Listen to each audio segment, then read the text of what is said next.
पहले हमारे देश भारत में एक ऐसे वीर नौजवान का जन्म हुआ जिन्होंने अपनी बहादुरी और बलिदान से पूरे देश को प्रेरित किया। उनका नाम था शहीद भगत सिंह। वे भारत की आजादी के लिए लड़े और अपने साहसिक कार्यों के कारण अमर हो गए। बच्चों, आइए हम उनकी प्रेरणादायक कहानी सुने। भगत सिंह का जन्म 28 सितंबर 1907 को पंजाब के लायलपुर अब पाकिस्तान में जिले के बंगा गांव में हुआ था। उनके पिता का नाम किशन सिंह और माता का नाम विद्यावती कौर था। भगत सिंह के परिवार के कई सदस्य स्वतंत्रता संग्राम से जुड़े हुए थे। उनके चाचा अजीत सिंह और स्वर्ण सिंह भी अंग्रेजों के खिलाफ लड़ाई लड़ रहे। बचपन से ही भगत सिंह बहुत बहादुर और राष्ट्रभक्त थे। वे स्कूल में हमेशा अपने दोस्तों से कहते थे कि हमें अपने देश को अंग्रेजों की गुलामी से बचाना चाहिए। जब वे केवल 12 साल के थे, तब जलियांवाला बाग हत्याकांड 1919 हुआ। इस घटना ने उनके मन पर गहरा प्रभाव डाला और उन्होंने तभी ठान लिया कि वे अपने देश को आजाद कराकर रहेंगे। भगत सिंह ने अपनी प्रारंभिक शिक्षा अपने गांव में पूरी की। बाद में वे लाहौर के नेशनल कॉलेज में पढ़ने गए। वहां उन्होंने इतिहास, राजनीति और समाज शास्त्र का अध्ययन किया। वे महात्मा गांधी के अहिंसात्मक आंदोलन से भी प्रभावित थे। लेकिन जब गांधी जी ने चौरी चौरा घटना 1922 के बाद असहयोग आंदोलन को वापस ले लिया, तो भगत सिंह ने महसूस किया कि अंग्रेजों को भारत से भगाने के लिए क्रांतिकारी तरीका अपनाना जरूरी है। भगत सिंह हिंदुस्तान रिपब्लिकन एसोसिएशन में शामिल हो गए, जो बाद में हिंदुस्तान सोशलिस्ट रिपब्लिकन एसोसिएशन बना। इसमें चंद्रशेखर आजाद, सुखदेव, राजगुरु और बटुकेश्वर दत्त जैसे क्रांतिकारी भी शामिल थे।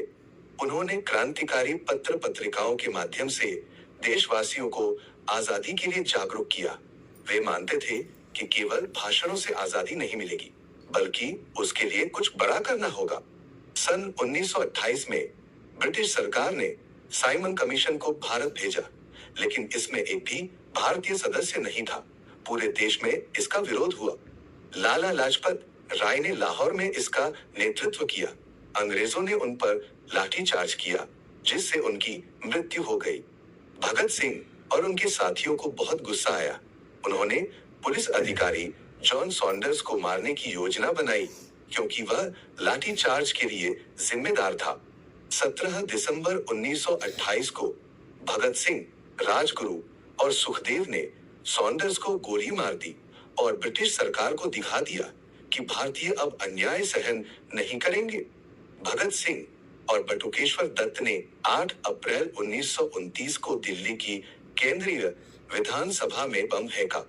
इस बम का उद्देश्य किसी को चोट पहुंचाना नहीं था, बल्कि अंग्रेजों को जगाना था। बम फेंकने के बाद उन्होंने नारा लगाया, इंकलाब जिंदाबाद, जिसका अर्थ है क्रांति अमर रहे।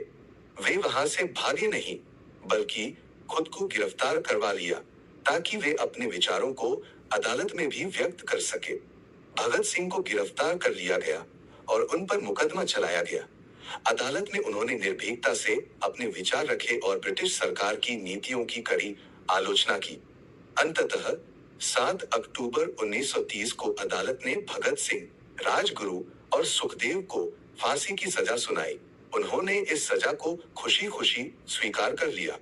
उन्हें उम्मीद थी कि उनका बलिदान देशवासियों को जागरूक करेगा और भारत को जल्द ही आजादी मिलेगी। 23 मार्च 1931 को मात्र 23 साल की उम्र में भगत सिंह, सुखदेव और राजगुरु को फांसी दे दी गई।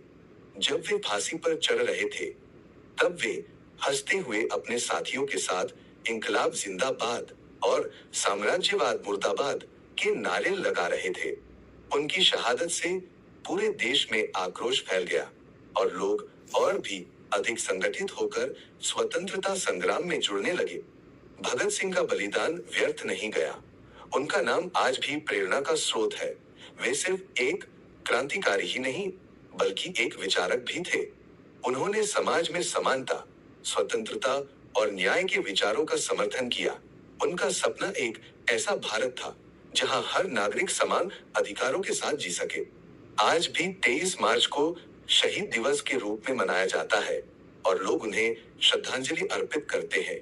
उनके विचार और देशभक्ति आज भी हर युवा को प्रेरित करती है।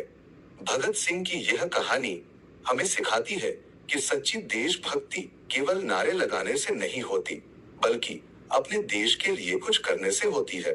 अगर हम भी भगत सिंह की तरह निडर और मेहनती बने, तो हम अपने देश को और भी बेहतर बना सकते हैं।